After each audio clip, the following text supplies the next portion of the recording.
नमस्कार, यो news 24 television बेलुका 8 बजेको न्यूज बुलेटिनमा स्वागत छ। भारत उत्तर प्रदेशका मुख्यमन्त्री योगी आदित्यनाथ बुलडोजर बाबाको नामले परिचित छन्। उत्तर प्रदेशमा जुनसुकै गलत क्रियाकलापका विरुद्ध उनले बुलडोजर लगाउन पछि पर्दैनन्।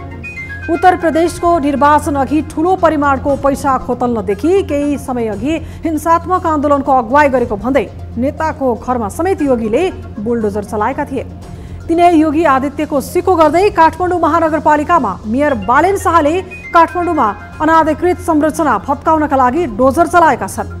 महानगरपालिकाले 35 दिने सूचना जारी गर्दा पनि अटेरी गरेको भन्दै मेयर शाहले त्यस्ता संरचना हटाउन डोजर नै चलाए।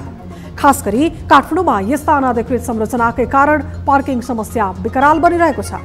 महानगरले अनाधिकृत संरचना हटाउन अहिले मात्रै निर्देशन दिएको होइन, यसअघि पनि महानगरले पटक पटक अनाधिकृत संरचना हटाउन आदेश दिने गरेको थियो। तर राजनीतिक दलको संरक्षण पाएकै कारण पनि व्यवसायीहरूले अटेरी गर्दै आएका थिए। यसपालि भने मेयर शाह एक्सनमै उत्रिएका छन्। उनले अनाधिकृत संरचनाहरू हटाउन ठूला ठूला व्यावसायिक प्रतिष्ठानहरूमा नै धावा बोलेका छन्। यसले मेयर शाहको कठोर कदमको सम्बन्धित व्यवसायहरू बाहेक अधिकांशले स्याबासी दिएका छन्। मेयर शाह विवादबाट अछुतो र अपवादका पात्र त होइनन्। महानगरको बजेटबाट र्यापर यमबुद्धको शालिग बनाउने मेयर शाहको निर्णयको आलोचना भएकै हो।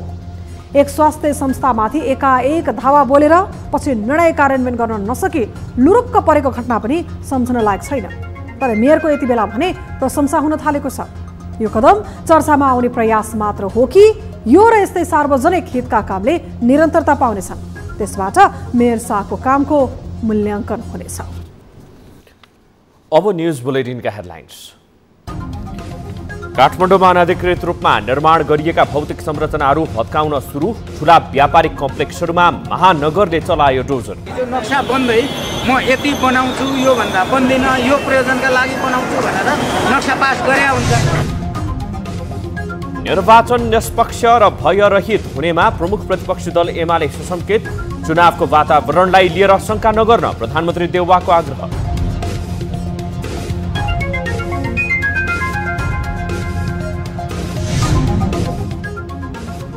प्रधान न्यायाधीश जबरालाई महाभियोग सिफारिस समितिले बयानका लागि बोलायो। महाभियोग सिफारिस समितिमा एमालेको 3 बुँदै फरक मत।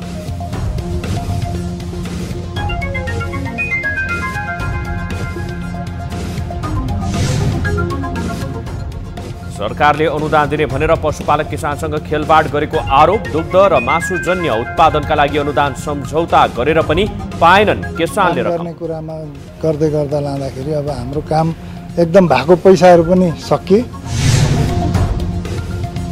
र थाइल्यान्डका प्रधानमन्त्री चान ओच थाई अदालतद्वारा निलम्बित। पाकिस्तानका पूर्व प्रधानमन्त्री इमरान खान राजनैतिक जीवनको कठिन मोडमा।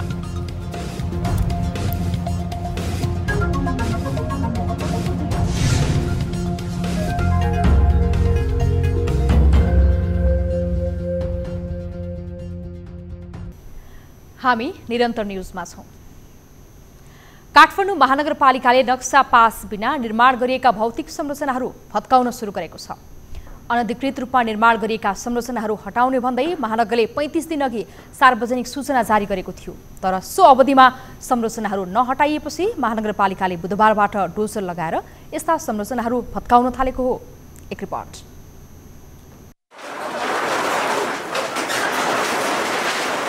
काठमाडौँ महानगरपालिकाको 3वटा डोजर बुधबार बिहानै सुन्धारा स्थित काठमाडौँ मल अगाडि आइपुग्यो। डोजरसँगै महानगरपालिकाका प्रहरीहरू तैनात थिए। अत्यधिक भीड हुने सुन्धाराको काठमाडौँ मल अगाडिका मानिसहरूलाई प्रहरीले हटायो अनि डोजरले थाल्यो संरचना भत्काउन।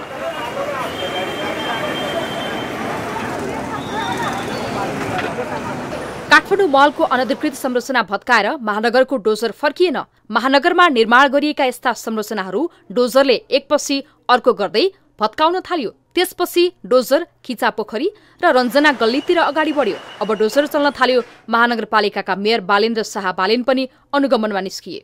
फिल्डमै उत्रिएका मेयर शाहप्रति व्यवसायको आक्रोश पनि कम थिएन, तर उनले कुनै प्रभाव गरेनन्। बरु नियमअनुसार सानो ठूलो नभनी कारवाही हुने प्रतिक्रिया दिएर अगाडि बढे।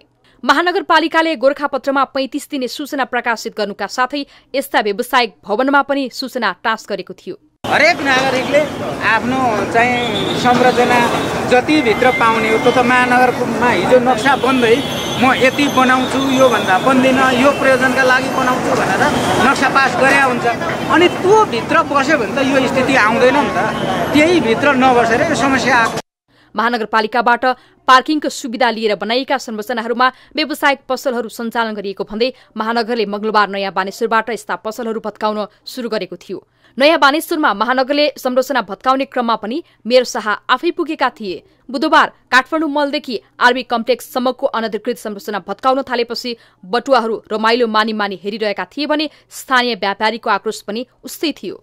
करोडौँ लगानी गरिरहेछौँ। आफ्नो घर खेत आफ्नो ऋण धन गरेर हाम्रो एउटा व्यवसाय हामीले सञ्चालन गरिरहेछौँ।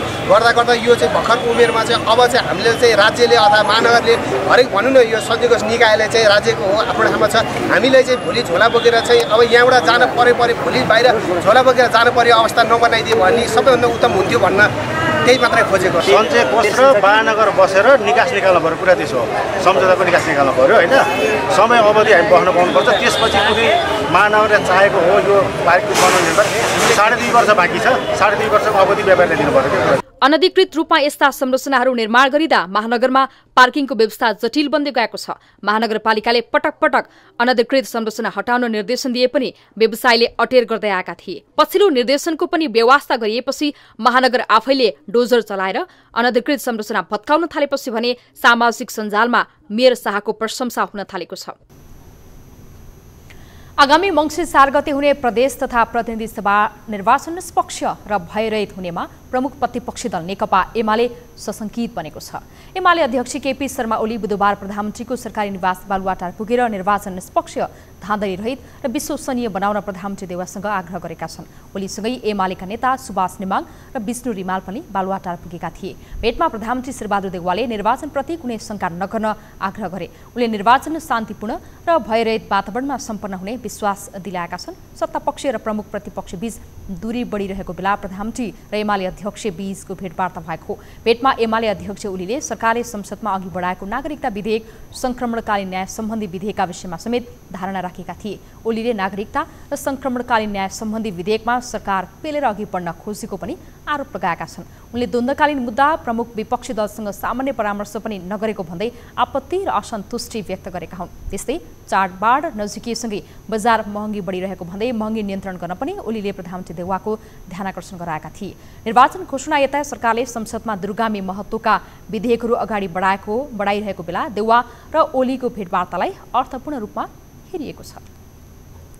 महाभियोग सिफारिस समितिले निलम्बित प्रधान न्यायाधीश सोलेन्द्र शमशेर जबरालाई बयानका लागि बोलाएको छ। बुधबार सिंहदरबारमा बसेको समितिको बैठकले प्रधान न्यायाधीश सोलेन्द्र शमशेर जबरालाई बयानका लागि भदौ 15 गते बोलाउने निर्णय गरेको हो। बैठकका निर्णय सुनाउँदै समितिका सभापति रामबहादुर विष्टले यस्तो जानकारी दिएका हुन्। बैठकले समितिको आन्तरिक कार्यविधि संशोधनसहित स्वीकृत समेत गरेको छ। महाभियोग सिफारिस समितिले समितिको आन्तरिक कार्यविधि स्वीकृति गरिएको छ। बैठकले समितिको कार्यतालिकालाई पनि परिमार्जनसहित स्वीकृति गरेको छ। यसैबीच महाभियोग सिफारिस समितिमा नेकपा एमाले 3 बुँदे फरक मत राखेको छ। बुधबारको बैठकको सुरुवातमै सिफारिस समितिमा एमालेका प्रतिनिधित्व गर्ने सांसद विष्णु पौडेलले 3 बुँदे फरक मत राखेका हुन्। उनले महाभियोग प्रस्ताव प्रतिनिधि सभामा सचिवालयमा दर्ता भएकोमा समितिमा पठाउन ढिला गर्नुको कारण सभामुखसँग माग गर्नुपर्ने, त्यस्तै प्रतिनिधि सभा नियमावली अनुसार महाभियोगमाथि छानबिनका लागि समितिले 3 महिना समय पाउनुपर्नेमा नपाउने अवस्था आउनुको कारण पनि माग गर्नुपर्ने बताएका हुन्। सभामुखले बेलेमा महाभियोग सिफारिस समितिमा महाभियोग प्रस्ताव नपठाएका कारण चुनाव अघि छानबिनका लागि 3 महिना समय नपाउने अवस्था बनेको एमालेको ठहर छ। एमालेले समितिको प्रतिवेदन संसदमा पेश हुने र निर्णयार्थ पेश हुने सुनिश्चितताको समेत माग गरेको छ। एमाले सांसदहरू विष्णु पौडेल, लालबाबु पण्डित, शिवमाया तुम्बा हम्पी र कृष्णभक्त पोखरेलले हस्ताक्षर गरेर आफ्नो फरक मत ज्येष्ठ सदस्य रामबहादुर विष्टलाई बुझाएका हुन्। संसदीय समितिले पूर्व तयारीका सम्पूर्ण कार्यहरू सम्पन्न गरेर मात्रै पूर्व पश्चिम राजमार्गको स्तरोन्नति काम अघि बढाउन सरकारलाई निर्देशन दिएको छ। प्रतिनिधि सभा अन्तर्गतको विकास तथा प्रविधि समितिको बुधबारको बैठकले यस्तो निर्देशन दिएको हो। सडकका पैदल यात्रु र त्यस वरपरका स्थानीय बासिन्दालाई समेत सहज हुने गरी सो राजमार्गको स्तर उन्नतिको कामलाई अघि बढाउन समितिकी सभापति कल्याणी कुमारी खड्काले भौतिक पूर्वाधार तथा यातायात मन्त्रालयलाई निर्देशन दिएकी हुन्।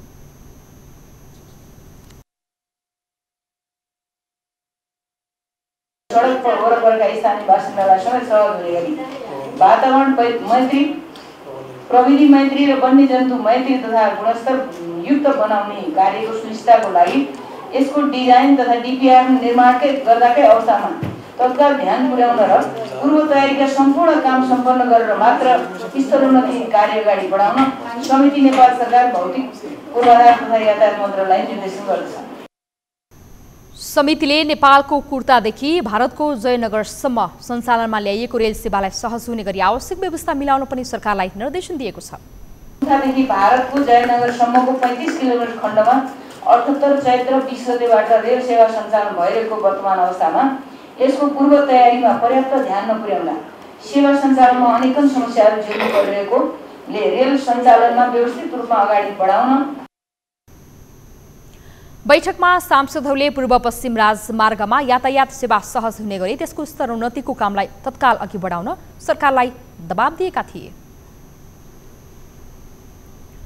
हामी निरन्तर न्यूजमा छौं। नेकपा एकीकृत समाजवादीले बिहिबार पार्टी पुनर्गठन दिवस मनाउने भएको छ। एकीकृत समाजवादीले निर्वाचन आयोगबाट पार्टी दर्ता प्रमाणपत्र पाएको दिन भदौ 9 गतेलाई पार्टी पुनर्गठन दिवसको रूपमा मनाउन लागेको हो। बुधबार पार्टी कार्यालयमा पत्रकार सम्मेलन गर्दै एकीकृत समाजवादीका प्रवक्ता जगन्नाथ खतिवडाले बिहिबार दिउँसो 1 बजे बानेश्वर स्थित अर्पण ब्याङ्क्वेटमा पार्टी पुनर्गठन दिवस मनाउन लागि जानकारी दिए। आफूहरूको पार्टी पुनर्गठन पश्चात पहिलो परिणाम प्रतिगमनकारी एमालेको झुन्डलाई सत्ताबाट झारेको र लोकतान्त्रिक शक्तिलाई एक ठाउँमा उभ्याएर संविधान जोगाएको उनले भनाइराखे। यो 1 वर्षमा हामीले ठुलठुला परिणामहरू प्राप्त गरेका छौँ। सबभन्दा पहिलो परिणाम हो प्रतिगमनकारी क्रियाकलाप गर्ने नेकपा एमालेको नेतृत्व झुन्डलाई सत्ताबाट तल झारेका छौँ र देशभरिका लोकतान्त्रिक समाजवादी शक्तिहरूलाई एक ठाउँमा उभ्याएर जुटाएर नेपालको संविधानलाई जोगाउने र राजनीतिक स्थायित्व प्रदान गर्ने काम गरेका छौँ। पार्टीले हालसम्म 5 लाख सदस्यता वितरण गरिसकेको जनाउँदै प्रवक्ता खतिवडाले 2 लाखभन्दा बढी सदस्य पार्टीका विभिन्न कमिटीमा आबद्ध भइसकेको समेत बताए। गत वर्ष नेकपा एमालेबाट विभाजन भई माधव कुमार नेपालको नेतृत्वमा भदौ 2 गते निर्वाचन आयोगमा दल दर्ताको लागि निवेदन दिएकोमा भदौ 9 गते नेकपा एकीकृत समाजवादी पार्टीले दर्ता प्रमाणपत्र पाएको थियो। अनुदान दिन्छौँ भन्दै सम्झौता समेत गरिसकेको सरकारले किसानलाई ठगेको छ। अनुदान दिन्छु भन्दै सरकारले नै झुक्क्याउँदा 308 किसान मारमा परेका छन्। अनुदानको ललिपप देखाएर खान नदिने सरकारको यस प्रवृत्तिले समग्र कृषि क्षेत्रमाथिको गैर जिम्मेवारीपनलाई छर्लङ्गै पारेको छ। एक रिपोर्ट। पशु सेवा क्षेत्रको सुदृढीकरण गर्दै नवीन प्रविधिका माध्यमबाट दूध तथा दुग्धजन्य पदार्थ, खसी बोकाको मासु र च्याङ्ग्रा पस्मिनाको उत्पादन र उत्पादकत्व वृद्धि गर्ने लक्ष्यसहित सरकारले 2077 माघ 19 गते यस क्षेत्रमा काम गर्न इच्छुकसँग आवेदन माग्यो, जसमा देशभरका 2400 किसानले आवेदन दिए। कृषि मन्त्रालय अन्तर्गतको लाइभस्टक सेक्टर इनोभेसन आयोजनाले स्वीकृत गरेको कार्यविधि बमोजिम 380 जना कृषक छानेर सम्झौता गरियो। तर सम्झौता गरेको 6 महिना बितिसक्दा पनि किसानलाई हातमा लाग्यो शून्य। अनुदान सम्झौता गर्दा किसानले लगानी गरेको व्यवसायको 50% अनुदान सरकारबाट दिने, 30% वित्तीय ऋण र 20% किसानले सो लगानी गर्नुपर्ने व्यवस्था गरिएको थियो। त्यसैले छनौट भएका 380 किसानले व्यवसाय विस्तार गरे, तर अहिले सरकारले नै सम्झौता अनुसार सहयोग नगर्दा व्यवसायमै समस्या देखिएको छ। काम गर्न त हामीले छोड्यौँ न, काम गर्ने कुरामा गर्दै गर्दा लाँदाखेरि अब हाम्रो काम एकदम भएको पैसाहरू पनि सकिए। अब के गर्ने, अब हाम्रो उपाय केही छैन। अब सुन्नै होला भनेर हामी आशामा बस्यौँ। हाम्रो अरू आशादेखि बिच अरू केही पनि भएन। दोस्रो माइलस्टोनमा हामीले गाई किन्ने, अनि त्यो बनाएको गोठमा भर्ने, अनि त्यहाँबाट उत्पादन लिएर ब्याज तिर्ने, अरूबाट लिएको पैसा ब्याज तिर्ने भन्ने हाम्रो योजना थियो। अब पहिलो किस्ते हाम्रो रोकिसकेपछि हामीले त्यो 20% जुन हामीले व्यक्तिहरूसँग चाहिँ 2 रुपियाँ 2.5 रुपियाँ सयकडामा ल्याएको पैसा कसरी तिर्ने, अब ब्याङ्कको पैसा कसरी तिर्ने।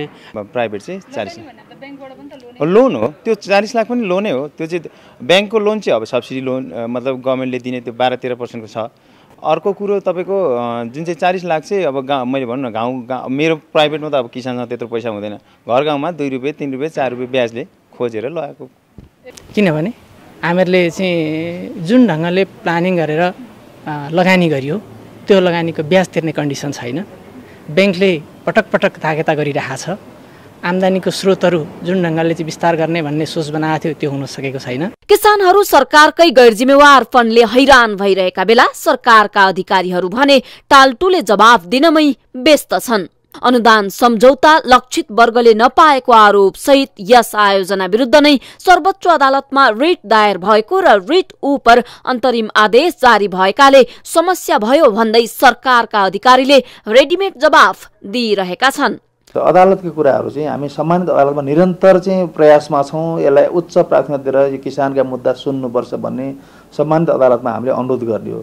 यहाँ मिडियाकर्मीले पनि किसानका मुद्दाहरू चाँडो सुन्नुपर्छ भनेर यहाँबाट भयो भने हामीलाई जोडबल पनि पुग्छ।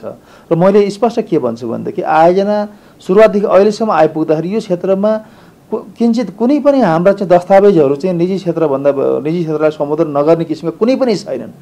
यो आयोजनाको म्याद आउँदो असार 15 गते सकिँदैछ। तर पनि आयोजना विरुद्धको रिट उपर सर्वोच्चले कहिले र के आदेश जारी गर्छ टुङ्गो छैन। किसानहरूले भने बैंकबाट करोडौं रुपैयाँ ऋण लिएर व्यवसाय सुरु गरिसकेका छन्। सरकारले सहयोग गर्छौं भनी सम्झौता नै गरिसक्दा पनि रकम नदिँदा ऋणको ब्याज समेत बुझाउन किसानहरूलाई कठिन भइरहेको छ। यसरी आशा लाग्दा आयोजना ल्याउने तर सम्भावित व्यवहारिक पक्षलाई ध्यानै नदिने सरकारको यस प्रवृत्तिले किसानहरू ठगिएका मात्र छैनन्, चरम आर्थिक संकटमा परिरहेका छन्। यसको तत्काल निकास खोज्नु अति आवश्यक देखिन्छ। न्यूज 24 टेलिभिजनका लागि क्यामेरामा प्रभात थापाका साथ टिभी जर्नलिस्ट सृष्टि पराजुलीको रिपोर्ट। न्यूजहरू अझै बाँकी छन्, अब पालो ब्रेकको।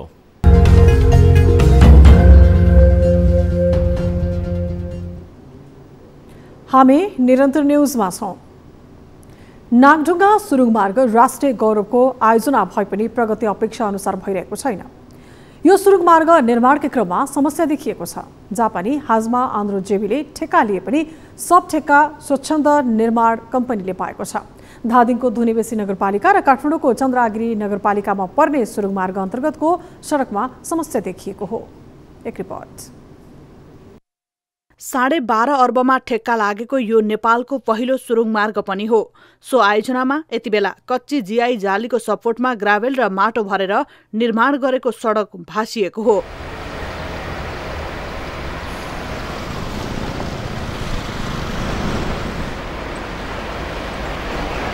सुरुङ मार्ग भासिएपछि सञ्चालनमा रहेको पुरानो राजमार्गसँगै रहेको घरहरूमा पनि जोखिम बढेको छ। विदेशी कम्पनी भन्ने बित्तिकै स्तरीय काम हुने भन्ने अपेक्षा धेरैको भए पनि वास्तविकता सदैव त्यस्तो हुँदैन। यो हाजमा भन्ने नाम मात्र रह्यो, त्यसमा चाहिँ के रह्यो भने उसले पनि 2टा ठेकदारलाई चाहिँ काम दिएको देखियो। अब यो टनेलभित्रको मेगाटेकलाई दिएको देखियो, अनि बाहिर चाहिँ तपाईँ के छ भन्दाखेरि स्वच्छन्द निर्माण सेवालाई दिएको देखियो। भनाइको अर्थ चाहिँ हामीले जसरी पहिला चाहिँ जापानिजहरू आफै नै एकदम स्तरीय काम हुन्छ, अब जापानिजहरू भनेपछि अलिकति अब भनौँ न उहाँहरूको काम चाहिँ स्तरीय हुन्छ भनेर त्यो चाहिँ होइन रहेछ। र त्यो भित्र पनि पेटी पेटी देखेँ मैले चाहिँ किन पेटी पेटी जस्तै वालका कुराहरू चाहिँ हामीले त प्रत्यक्ष भोगिरहेका छौँ यहाँ। अनि यो कारणले चाहिँ के भने एउटा भ्रम रहेछ।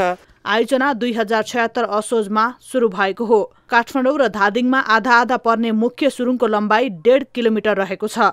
सुरुङ निर्माणसँगै नागढुङ्गा नाकाबाट काठमाडौँ आउने यात्रा निकै सहज र छिटो हुने अपेक्षा गरिएको छ। राजधानीवासीको बहुप्रतीक्षित यो आयोजनामा समस्या सामान्य होइन। करिब 100 मिटर जति भाग भाँसिएपछि आयोजनाले अनुसन्धान गर्ने भएको छ। एउटा त्यो आरी वालमा अलिकति प्रब्लम आयो। त्यो चाहिँ डिजाइन गर्दाखेरि अब के सोचेर डिजाइन भएको थियो, अहिले पनि हाम्रो कन्सल्टेन्टको चाहिँ जियोटेकले त्यसलाई स्टडी गरिराख्नु भएको छ। ठ्याक्कै अहिले पनि त्यो फेलियर भएको यही कारणले हो चाहिँ भनिसक्ने स्थिति अहिले पनि छैन।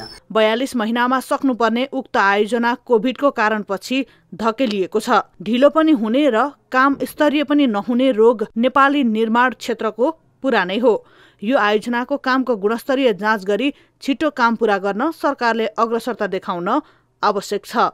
न्युज 24 टेलिभिजनका लागि धादिङबाट टिभी जर्नलिस्ट बासु श्रेष्ठको रिपोर्ट। निर्वाचन, महाभियोग, नागरिकता विधेयक लगायतका विषयमा केन्द्रित हुँदा कतिपय अत्यावश्यक कुराहरूमा राज्यको ध्यान पुग्न सकिरहेको छैन। राज्यको निकायहरूको ध्यान अन्यत्रै केन्द्रित हुँदा अहिले भविष्यका कर्णधार विद्यार्थीहरू भने मारमा परेका छन्। शैक्षिक सत्र सुरु भएको 5 महिना बितिसक्दा पनि बर्दियाका धेरै विद्यार्थीले पुस्तक पाउन सकेका छैनन्। कोरोना महामारीका कारण लामो समय अनलाइनको भरमा अध्ययन गरेका विद्यार्थीलाई पुस्तक अभावले विद्यालय गएर अध्ययन गर्न निकै समस्या भइरहेको छ। एक रिपोर्ट। शैक्षिक सत्र सुरु भएको 5 महिना पूरा हुँदा पनि बर्दियामा अध्ययनरत कक्षा 6, 8, 11 र 12 का विद्यार्थीहरूले अहिलेसम्म पुस्तक पाउन सकेका छैनन्। जनक शिक्षा सामग्री केन्द्र पाठ्यक्रम विकास केन्द्रले अहिलेसम्म पुस्तक विक्रेताहरूलाई पुस्तक उपलब्ध गराउन नसक्दा अभाव भएको हो। शैक्षिक सत्र सुरु भएको 5 महिनासम्म पुस्तक नपाउँदा पढाइमा बाधा पुगेको विद्यार्थीको गुनासो छ। पढ्नको लागि अब स्कुलमा त सरहरूले पढाइराख्नु भएको छ, तर घर चाहिँ नि गृह कार्य गर्नको लागि गाह्रो भएको छ। पाठ्यपुस्तक नआउँदा हामीहरूलाई होमवर्क गर्न गाह्रो भइरहेको छ।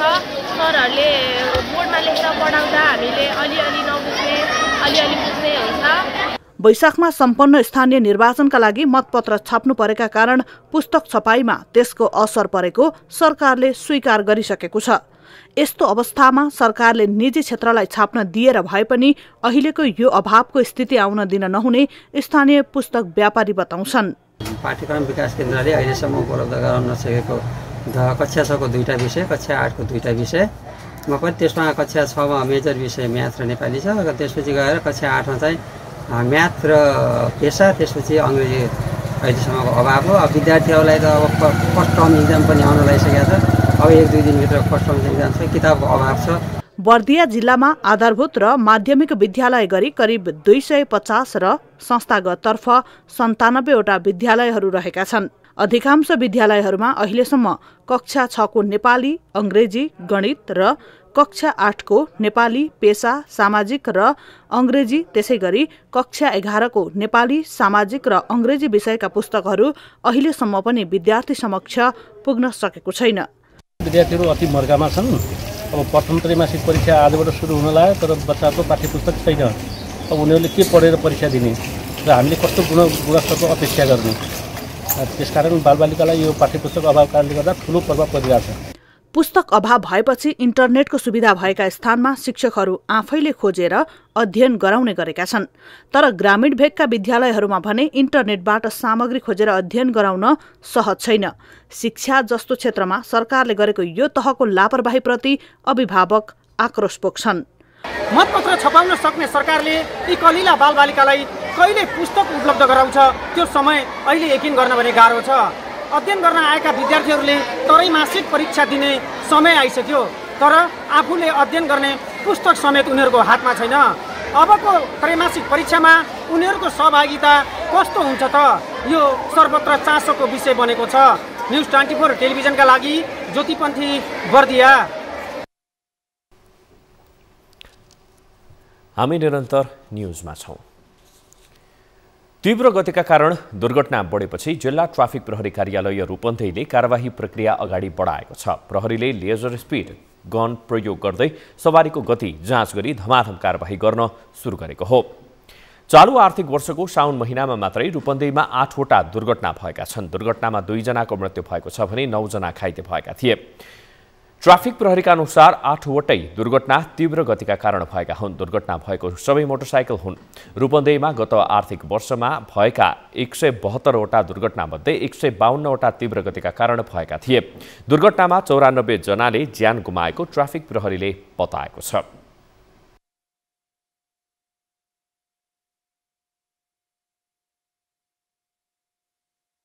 हामीले अहिले गर्न खोजेको के हो भने राडर गनले हामीले बाटोमा चेक गर्यौं भने चालकलाई एउटा के पैदा होस् भने हामी यदि ओभर स्पिडमा भयो भने कुनै पनि ठाउँमा ट्राफिक प्रहरीले समात्छ भन्ने उहाँहरूलाई साइकोलोजिकल असर पर्यो भने उहाँहरू ओभर स्पिड जानुहुन्न र जसले गर्दा दुर्घटना हुनबाट रोकिन्छ भन्ने हाम्रो मनसाय हो। नियम अनुसार प्रति घण्टा 60 किलोमिटर मात्रै सवारी कुदाउन पाइन्छ, तर युवा पुस्ताले यो नियमको व्यवस्था गर्दै 100 भन्दा बढीको द्रुत गतिमा सवारी गुडाउने गरेका छन्। जिल्लाका विभिन्न ठाउँमा चेकिङका क्रममा लेजर स्पिड गन मार्फत सवारीको गति मापन गर्न सुरु गरे यता 300 बढी सवारी कारबाहीमा परेका छन्। लापरवाही भन्ने बित्तिकै यो फेरि चालकले गर्ने मात्रै लापरवाही होइन, सडक निर्माण गर्ने बेलामा गर्ने लापरवाही, सडक मर्मत सम्मारमा गर्ने लापरवाही, सडक प्रयोगकर्ताहरूले गर्ने लापरवाही, नीति निर्माणमा हुने लापरवाही र नीति निर्माणको कार्यान्वयनमा हुने लापरवाही, यी लापरवाहीहरूलाई कम गर्ने बित्तिकै दुर्घटना न्यूनीकरण गर्न सकिन्छ, दुर्घटना कमी हुन्छ। तीव्र गतिले सवारी चलाउँदा चालक मात्रै होइन, सवारीमा सवार यात्रु र पैदल यात्रीलाई समेत जोखिम हुने गरेको छ। हरेक वर्ष मुख्य बारी धान रोप्ने बेलामा किसानलाई रासायनिक मल आवश्यक पर्छ, तर वर्षै धान रोप्ने बेलादेखि गोडमेल गर्ने बेलासम्म पनि किसानले मल नपाएर भौतारिनु परेको छ। केही दिनअघि पर्साको वीरगञ्ज महानगरपालिकाको मेयरकै नेतृत्वमा जिल्ला बाहिर लैजान लागि मल कब्जामा लिएको थियो। कृषि प्रधान देश भनिए पनि किसानले आवश्यक मात्रामा मल समेत नपाउँदा उब्जनी राम्रो हुँदैन। देशैभरका किसानहरूले यो समस्या भोगिरहँदा मध्य प्रदेशका किसानहरू पनि अझैसम्म पनि बालीलाई आवश्यक पर्ने मल पाउन सकिरहेका छैनन्। एक रिपोर्ट। हरेक वर्ष जस्तै यो वर्ष पनि धान बाली लगाउने बेलामा किसानले मल पाउन सकेनन्।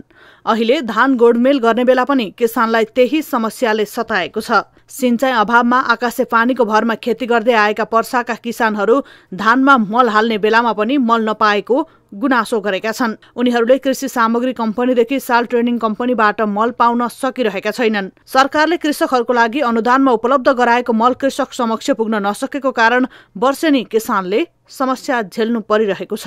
सहकारी वाला लोग कहता जो माने चढ़ाऊ परी खाद पर होता 10 किलो 15 किलो मिलता, जे कहो बीघा खेती माने जोतलाबा हुंडा बटैया वो तो नवरा जाता इसे माने 1500-1600 डीएपी रहे, 2000 बोरा यूरिया रहे। कृषि सामग्री कम्पनीबाट डिलर लिएका कृषक समूहहरूले भने मल पाइरहेका छन्, तर समूह बाहिरका किसानले मल नपाएको गुनासो गरेका छन्। वीरगञ्ज स्थित कृषि सामग्री कम्पनी प्रादेशिक कार्यालयले आर्थिक वर्ष 2078-79 को असार मसान्तसम्म urea 36,423 metric tonne, DAP 21,305 metric tonne, potash 1,124 metric tonne वितरण गरेको छ।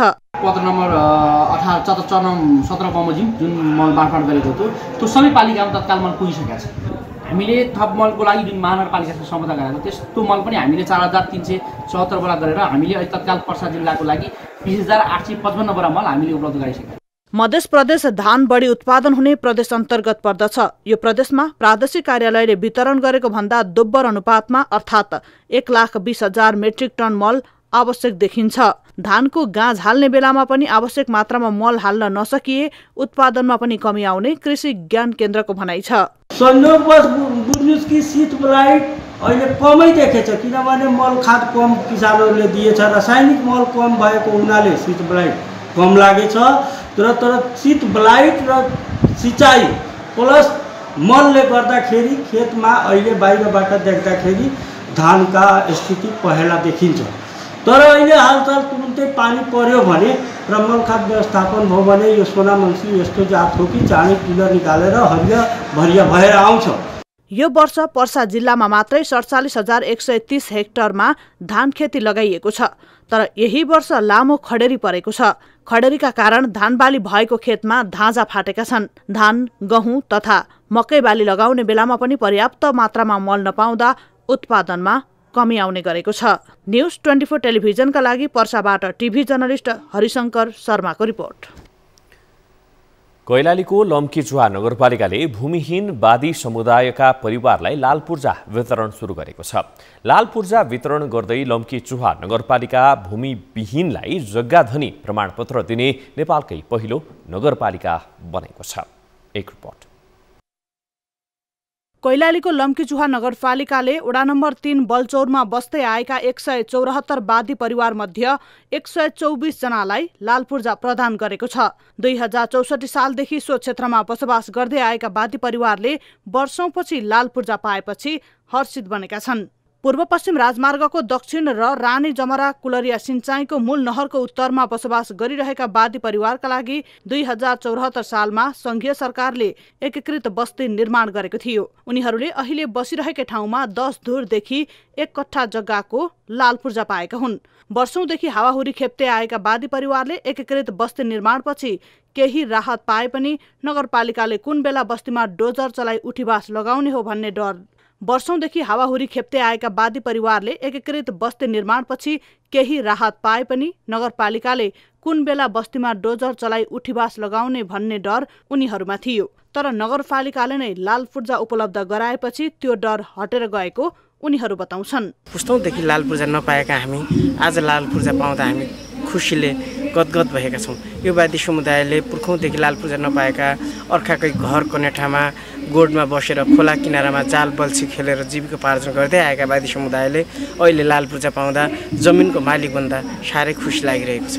वादी समुदायका परिवारले पहाडी जिल्लामा मागेर दैनिकी चलाउने गरेका छन् भने तराईका जिल्लामा कतिपय देह व्यापारमा समेत संलग्न छन्। घरबासको व्यवस्था भए जस्तै अब रोजगारको समेत व्यवस्था हुनुपर्ने उनीहरूको माग छ। नगर प्रमुख सुशीला शाहीका अनुसार 10,000 किता नापी भइसकेको छ। अब छिट्टै सबै वादी परिवारलाई लाल पूर्जा हस्तान्तरण गर्ने उनले बताइन्। भूमि ऐन सम्बन्धी एउटा निवाली नै बनेको छ। त्यसमा 10 वर्ष बसोबास गरिसकेकालाई पूर्जा दिने भनेर उहाँहरूले नीति नियम बनाइसकेपछि हामीले यहाँको लम्कीचुहा नगरवासीलाई कम्तीमा त्यो सुविधा त दिन पर्यो। 10 वर्ष उहाँहरू बस्नु भएको छ कि छैन हामीले छानबिन गरेर त्यसभन्दा पछाडि पूजाको कार्यक्रम अगाडि बढायौँ। धेरै अवरोधहरू पनि आए, वनले पनि कति ठाउँमा मानेनन्, अख्तियार जान्छु भन्नुभयो। तर जनताको लागि म जेल बस्न पनि तयार छु, एउटा ऐनमा टेकेर काम गर्छु भनेर म लागेँ। भूमि आयोग कैलालीका अनुसार लम्कीचुहा मात्रै नभई कैलालीका अन्य 5 पालिकामा बसोबास गर्ने वादी परिवारलाई तत्काल लाल पूर्जा वितरण गर्ने तयारी भइरहेको छ। हालसम्म आयोगमा कैलालीका 1 लाख बढी घरबार विहीन वादीले आवेदन दिएका छन्। न्युज 24 टेलिभिजनका लागि कैलालीबाट टिभी जर्नलिस्ट अर्जुन बोहराको रिपोर्ट। अब बिजनेस न्युज। चाडपर्व नजिकिएसँगै सुन बिक्रीको सिजन सुरु भएको छ। जेठ, असार र साउनमा दैनिक बिक्री न्यून रहेको सुनको कारोबार भदौ लागेसँगै बढ्न थालेको व्यवसायीहरूले बताएका छन्। नेपाल सुनचाँदी व्यवसाय महासंघका अनुसार चाडपर्व नजिकिएसँगै भदौदेखि सुनको माग बढ्न थालेको छ। भदौ लागेसँगै बजारमा 25 किलो भन्दा बढी सुनको माग भइरहेको छ, तर आपूर्ति भने दैनिक 20 किलोग्राम हुने गरेको महासंघको भनाइ छ। सामसङले 85 इन्चसम्मका टेलिभिजन नेपालमै एसेम्बलिङ गर्ने भएको छ। 50 करोड रुपैयाँको लगानीमा नवलपरासीमा खुलेको उद्योगले नेपालमै सामसङका टेलिभिजन उत्पादन गर्ने भएको हो। कोरियाको बहुराष्ट्रिय कम्पनी सामसङ इलेक्ट्रोनिक्सको लगानी रहेको उद्योगको बुधबार उद्योग, वाणिज्य तथा आपूर्ति मन्त्री दिलेन्द्र प्रसाद बडुले शिलान्यास गरेका हुन्। उद्योगबाट दैनिक 1000 थान टेलिभिजन उत्पादन हुने र 150 जनाले तत्काल प्रत्यक्ष रोजगारी पाउने बताइएको छ। सो उद्योगमा 85 इन्चसम्मका टेलिभिजन र त्यसको प्यानल समेत उत्पादन हुनेछ।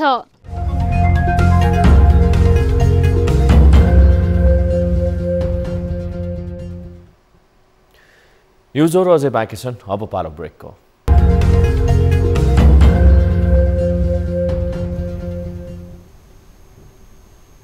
हामी निरन्तर न्युजमा छौँ। अब स्पोर्ट्स न्युज।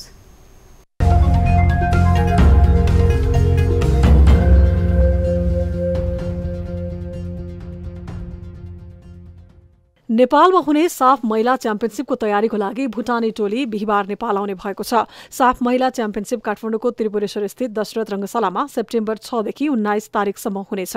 इन्फाका अनुसार भुटानको महिला फुटबल टिम बिहिबार बिहान 9 बजे आइपुग्नेछ। च्याम्पियनसिप अन्तर्गत भुटान समूह बीमा रहेको छ। यही समूहमा आयोजक नेपाल र श्रीलङ्का रहेका छन्। च्याम्पियनसिपको उद्घाटन खेलमा भुटानले नेपालको सामना गर्नेछ। समूह एमा भने पछिल्ला 5 संस्करणमा लगातार उपाधि जितेको भारतसहित बंगलादेश, मालदिव्स र पाकिस्तान रहेका छन्। तर फिफाले भारतमाथि प्रतिबन्ध लगाएका कारण उसको सहभागिता हुने छैन। साफ महिला फुटबलको उपाधिमा नेपालका लागि भारत तगारो बन्दै आएको अवस्थामा यसपटक भने उसको उपस्थिति नै नहुने अवस्था आएको छ।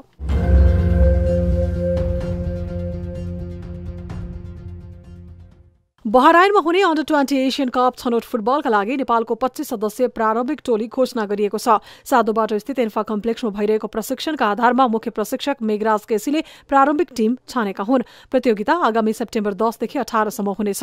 प्रतियोगितामा नेपालसहित कतार, बहराइन, बंगलादेश र भुटानले प्रतिस्पर्धा गर्नेछन्। नेपालले आफ्नो पहिलो खेल सेप्टेम्बर 10 मा भुटान विरुद्ध खेल्नेछ। त्यसपछि कतार र बहराइनको सामना गर्ने नेपालले चौथो खेल भने बंगलादेशसँग खेल्नेछ।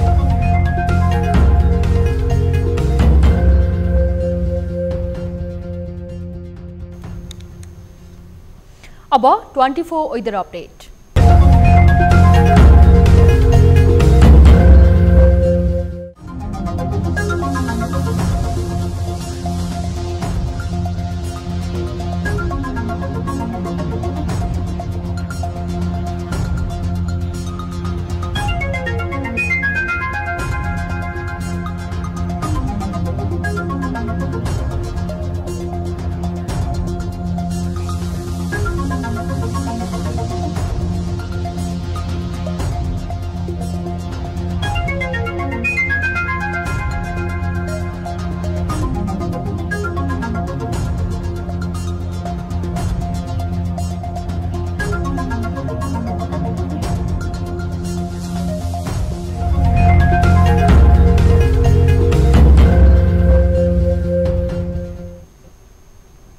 अब न्यूज बुलेटिनको अन्त्यमा पुनः हेडलाइन्स। काठमाडौँमा अनधिकृत रूपमा निर्माण गरिएका भौतिक संरचनाहरू भत्काउन सुरु। ठूला व्यापारिक कम्प्लेक्सहरूमा महानगरले चलायो डोजर।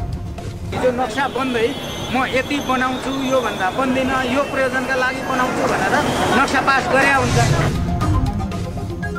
निर्वाचन निष्पक्ष र भयरहित हुनेमा प्रमुख प्रतिपक्षी दल एमाले सशंकित। चुनावको वातावरणलाई लिएर शंका नगर्न प्रधानमन्त्री देउवाको आग्रह।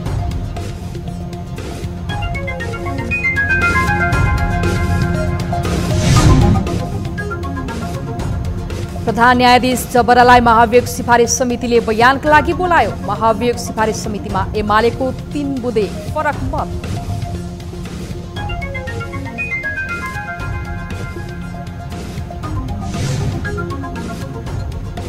सरकारले अनुदान दिने भनेर पशुपालक किसानसँग खेलवाड गरेको आरोप। दुग्ध र मासुजन्य उत्पादनका लागि अनुदान सम्झौता गरेर पनि पाएनन् किसानले रकम। गर्दै गर्दा लाँदाखेरि अब हाम्रो काम एकदम भएको पैसाहरू पनि सकिए। र थाइल्यान्डका प्रधानमन्त्री चान ओल स्थायी अदालतद्वारा निलम्बित। पाकिस्तानका पूर्व प्रधानमन्त्री इमरान खान राजनैतिक जीवनको कठिन मोडमा।